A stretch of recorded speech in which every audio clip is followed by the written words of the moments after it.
Hello বন্ধুরা, নতুন একটা ভিডিওতে তোমাদেরকে স্বাগতম। ফুলকি ধারাবাহিকের আজকের পর্বে দেখা যায় যে হৈমন্তী যে বাড়িতে কাজ করতে এসেছে সেই বাড়ির একজন মহিলা নিজে বাড়ি থেকে গয়না চুরি করে তার দোষ চাপিয়ে দেয় হৈমন্তীর উপর। আর সেখানকার সবাই হৈমন্তীকে চুরির অপরাধে পুলিশে দেবে বলে ঠিক করে।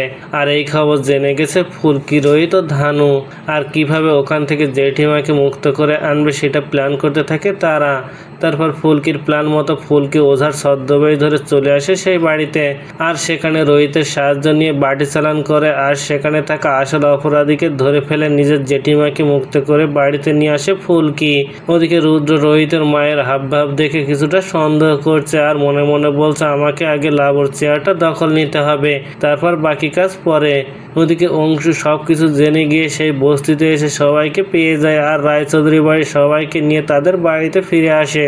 আর সবকিছু শুনে পারমিতা অংশুকে বলে যেভাবে হোক তুমি রুদ্রকে অ্যারেস্ট করো।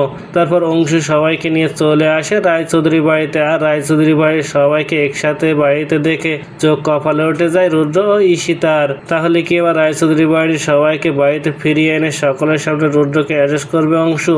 তো বন্ধুরা, কি ঘটতে চলেছে গল্পে এবার জানতে হলে আমাদের সাথেই থাকুন। ধন্যবাদ।